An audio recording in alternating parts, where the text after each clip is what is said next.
¿Me conocen? Me llamo Alejandro Leiva, pero muchos me dicen el moscardón, el que le zumba los oídos al anodino gobernador.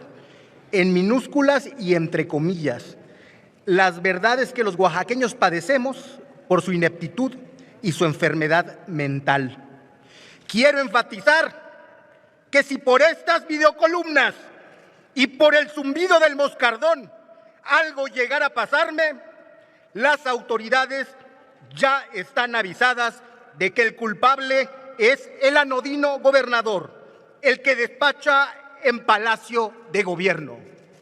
Ese señor tiene un nombre y se llama Salomón Jara, gobernador del estado de Oaxaca.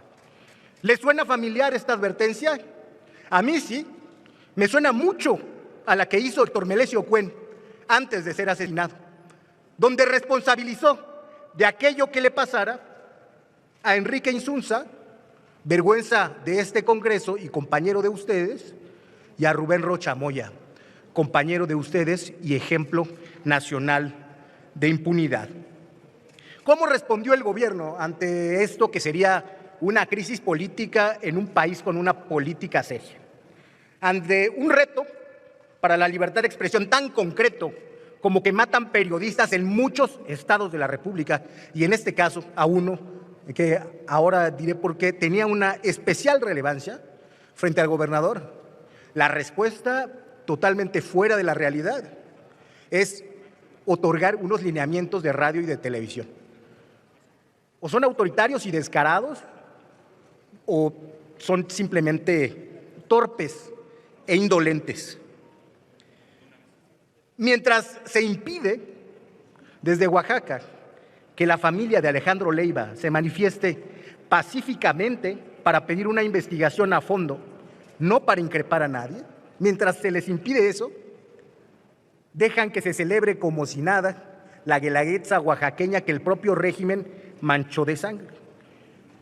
Pero no se va a pagar, señor gobernador, no va a dejar de escuchar usted el zumbido del moscardón, porque va a sonar aquí, va a sonar en el Congreso de Oaxaca y va a sonar en los medios de comunicación que siguen teniendo gente muy valiente. En el caso de Sinaloa, ustedes tienen ya claro que por más complicidades que generen, la verdad siempre se abre paso.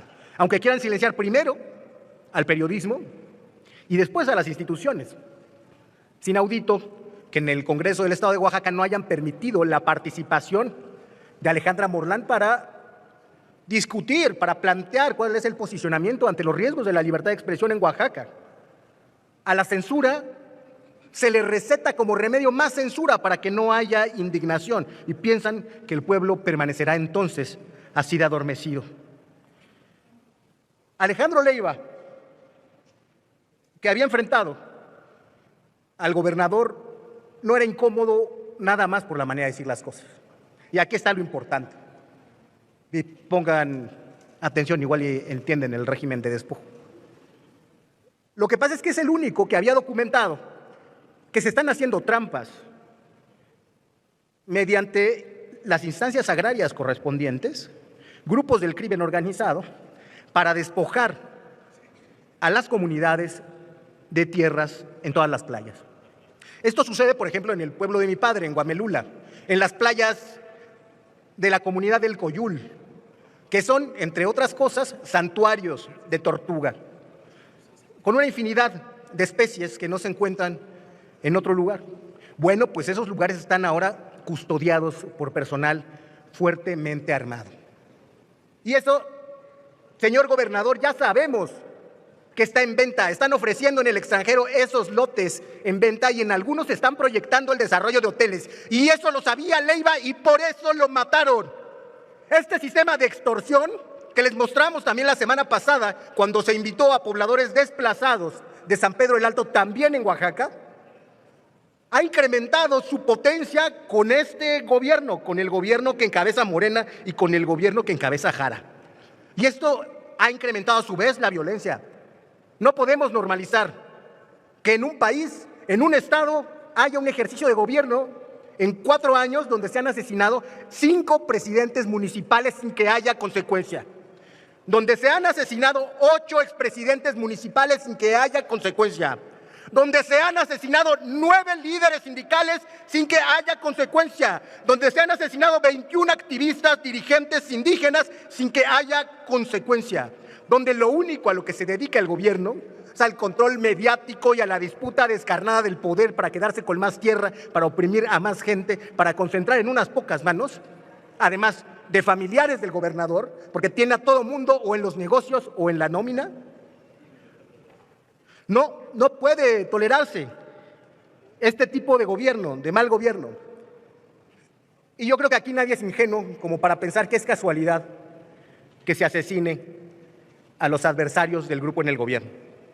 Pasó con Sandra Domínguez y lo advirtió antes. No pasó nada. Aquí no pasó nada. Pasó ahora con Alejandro Leiva. Por eso Salomón Jara debe renunciar. Y por eso nosotros debemos exhortar al Senado de la República a que declare la desaparición de poderes, porque no funcionan los poderes constitucionales en el estado de Oaxaca. Me encantaría que lo hicieran los compañeros de la mayoría, pero han perdido un valioso tesoro, que es la capacidad de indignación. Cuando uno ha perdido esa sensibilidad, no tiene uno nada que hacer en la política. Y si no son capaces de indignarse por asesinatos de personas decentes, que lo único que buscaban es la verdad y la justicia para proteger a las comunidades, y no son capaces de eso, no tendrían que estar aquí. Váyanse a hacer negocios inmobiliarios con esos que van a hacer los hoteles en Oaxaca. Váyanse a hacer otras cosas, váyanse a gestionar electoralmente si todo lo que les interesa es el dinero para las campañas. No digan que van a las instituciones a defender al pueblo. Gracias, presidente. Pues obviamente yo sí sé que estamos debatiendo. Yo decía hace un rato, esta engañifa que el viejo régimen quiso hacer en este país y acabar justamente con lo que el pueblo puso al frente, la cuarta transformación, con nuestra presidenta Claudia Sheinbaum Pardo. Me llama la atención, me decía ahorita una compañera joven, no es por dármelo, pero era mi hija, me decía, ya para que un priista se exprese así, habla de la decadencia que trae el PRI. Con el debido respeto, no pueden burlarse del pueblo. El pueblo, en efecto, es muy sabio, los ha puesto en su lugar, los va a seguir poniendo en ese lugar que alguna vez les profeticé, ahí sí, que era por traicionar a la patria, se van a ir siempre al basurero. Mucho ánimo, pueblo.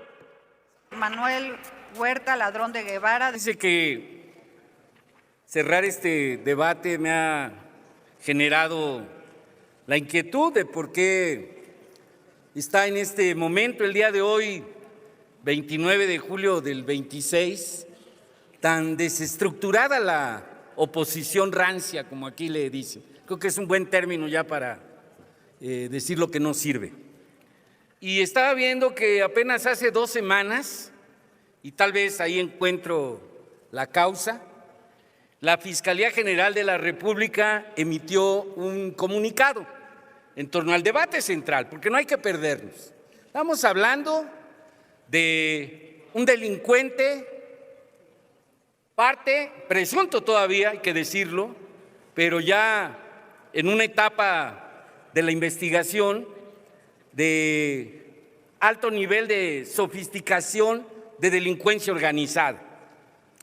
Y en ese comunicado la Fiscalía, con simples 10 palabras, puso a temblar a esta oposición rancia. Donde haya impunidad, habrá investigación. Donde haya crimen, habrá consecuencias. Esa es una sentencia de la Cuarta Transformación. Hay que decirlo con firmeza, con fuerza. Yo veía esta primera comunicación que a través de su familia saca el imputado central hasta hoy, no es el único, hay ya una lista de detenidos, investigados y los que estén por venir. Y él decía a través de su familia que quiere que México esté en paz. Pues lo hubieran hecho, no meterse en problemas para no tener estas consecuencias. Y cuando digo que aparecen los fantasmas del ayer en esta defensa. Yo voy a dejar en mis redes, si es necesario continuar, un prontuario, aparte de lo que se ha dicho aquí, de todas las argumentaciones que han estado dando. Yo quiero concluir con una, nada más, si me permite la presidencia, pues diciéndoles que no se angustien, que la vinculación todavía no significa culpabilidad, porque nosotros sí actuamos de acuerdo a la lucha por la libertad y la justicia. Y esto significa que en este momento la autoridad judicial, ni siquiera la Fiscalía, encontró datos suficientes para que la investigación continúe. La Fiscalía tendrá que sostener su acusación, la defensa podrá combatirla y será el tribunal quien determine las responsabilidades. Eso es debido proceso, eso es la cuarta transformación, la libertad, la justicia.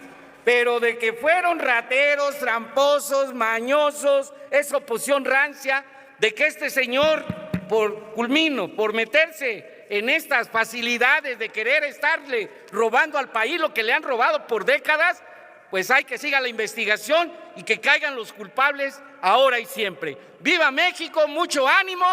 Y que viva la cuarta transformación.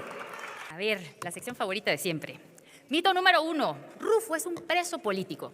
Esa es su idea, junto a sus exgobernadores panistas y uno que otro despistado a nivel internacional. La verdad, entraron a su cuenta personal 18 millones de pesos, producto del contrabando y de la venta del contrabando de hidrocarburos. Y eso es lo que se lleva contabilizado. ¿Acaso le dio ceguera voluntaria, como dicen los fiscalistas? Mito 2, él no tomaba las decisiones. Verdad. Él era el secretario del Consejo de Administración, que además tenía facultades para actos de dominio. Quienes son empresarios y abogados ya saben a lo que me refiero. Mito 3. Le fabricaron el expediente. La verdad, un ciudadano denunció un fuerte olor a gasolina.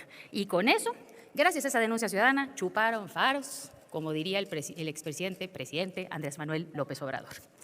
Por lo tanto, ya se sabe quién le vendió y cuánto el hidrocarburo a Ingemar. Ya se sabe quién le trasladó el producto desde Estados Unidos a México a Ingemar y cuánto fue. Ya se sabe a quién le vendió Ingemar y cuánto. A Crismon. Ya se va a empezar a saber a quién le vendió Crismon. Y esto es apenas el inicio. Presidenta, le pido por favor una moción de ilustración. Estas intervenciones fueron el 10 de septiembre de 2019, el día que pretendimos hacer una buena reforma en este Senado de la República. Por supuesto que estamos de acuerdo que le den en la madre a los empresarios corruptos. Honestamente es un exceso y más, viniendo del tipo de gobierno y cambio que está ofreciendo Morena. ¿Cómo así? ¿Cómo así, compañeros, que nos ofrecen una propuesta punitiva de esta magnitud? ¿Que vamos a hablar de seguridad nacional con temas de facturas? ¿En serio? Perdón, pero no guarda proporcionalidad. Segundo tema, ¿saben qué hace esta reforma? Es como si un mosquito se parara en uno de los escaños y sacaran un bat, tanto que le gusta al presidente el béisbol, y con un bat trataran de matar un mosquito. No es lo más eficiente y seguramente el daño que se va a hacer es mayor. Porque lo único que logra esta reforma son dos cosas. Y el presidente al menos tiene el valor de decirlo de frente. Se llama, 1, prisión preventiva oficiosa. Y 2, convertir en seguridad nacional este tema que te lleva también a prisión preventiva oficiosa. Es lo único que hace esta reforma. No es cierto que genere mayores herramientas, es falso. Y a eso le llamaron terrorismo fiscal. Como les dije en la sesión anterior, se fueron a una acción de inconstitucionalidad y a toda la gente en todo México le dijeron que iba a ser terrorismo fiscal, pero lo que no querían es realmente que pasara lo que ahora les voy a mostrar. Presidenta, le pido una segunda moción de ilustración, es nada más una hoja con una tabla a la que le voy a explicar lo más rápido posible. Ahí tienen una pequeña tabla donde les explico la ley aplicable, el delito imputado, la sanción, la prisión y la multa, si el daño es reparable o no, si tiene consecuencias y si sale de la prisión preventiva oficiosa. El primer delito, Código Fiscal de la Federación, que ahí es donde estaba el tema de contrabando calificado y demás. Sale de la prisión, en la última columna, ¿sale de la prisión? Sí sale. Código Fiscal de la Federación, segundo delito, emisión de comprobantes falsos. Ahí está la pena y la sanción. ¿Y qué dice la última parte? Sale. Entonces, esos dos lo que hicieron fue decir, no los metan a la ley de delincuencia organizada. ¿Por qué? Porque si entraban a la ley de delincuencia organizada iban a tener que pasar adentro el proceso. Ese fue el regalo del que les hablé en la sección anterior. Ahí está muy claro. ¿Y qué fue lo que ahora está funcionando? La Ley Federal para Prevenir y Sancionar Delitos en Materia de Hidrocarburos. Gracias a esa reforma, en donde colocamos el 19 constitucional, la prisión preventiva, por eso agarraron a este señor, a ese gobernador, exgobernador panista. Y lo digo, qué feo ha de ser para el Partido Acción Nacional que su primer gobernador panista, el del cambio democrático, haya o tenga este tipo de problemas, esté inmerso en esto. Qué pena, de verdad, qué forma de mancharse su propia carrera o de que alguien más se la manchara con eso del tuit de Felipe Calderón. A mí no se me olvida. Entonces, ¿qué hubiera pasado si en la Ley Federal contra la Delincuencia, la que propusimos aquel 10 de septiembre de 2019, hubiera quedado como tal? Lo mismo de ahorita, no sale, se queda en prisión. Esta tabla la dejamos para la vista de todos, para que la estudien y para que sepan cómo desde una narcobancada, como lo es el PAN y que se le suma el PRI, el Movimiento Ciudadano, se cuida a los delincuentes, se cuida al narcotráfico y se cuida a todas esas personas. Aquí está la prueba plena, no hay más ni para dónde. Y por último, aquí tienen su premio, porque el delito que se va a imputar siendo abogada, y muchos de ustedes lo saben, va a seguir el de lavado de dinero. Y por eso son el partido de la lavandería nacional, expertos en lavadora de dinero. Estos son ustedes. Y lo peor es que ese dinero, además de beneficiarles a ustedes, también les beneficia al crimen organizado. Es una pena y es una lástima. Y México no merece legisladoras y legisladores como ustedes. Muchas gracias. Muchísimas gracias, presidente. Muchas gracias. Vemos que les pareció el video, senador Manuel Huerta, donde Vara Morena 4T hace pomada el cachete chapulín de Gibran Ramírez. Dice el que antes era de Morena y luego brincó como chapulín a Movimiento Ciudadano. Gibran Ramírez, que rochamuya, que esto, que lo otro, que por qué no lo investigan, que por qué no lo encierran. Quién sabe cuánta chilladera más trae. Senador Manuel Huerta le responde y lo hace cajeta y le dice que cierra la boca esponjosa redonda que tiene y escuche. Pero de Maruca Campos y Rufín Rufián no dice nada. Ahí sufre de demencia, hace como que la Virgen le habla, pero nanay, aquí se le refresca la memoria al olvidadizo, porque el que ya se le tiene todo investigado con pruebas fehacientes y todo el asunto, y listo para que vaya al tambo altibajo de máxima seguridad. Este Rufín Rufián, que está ordeñando pemes como un cabrito ordeña una cabra, ir al bote y punto. Dijo Huerta que estaba que no lo calentaba ni el sol. Estar pendiente del próximo video, denle like, compartan el video, suscríbanse. Hasta la próxima. Dios los bendiga.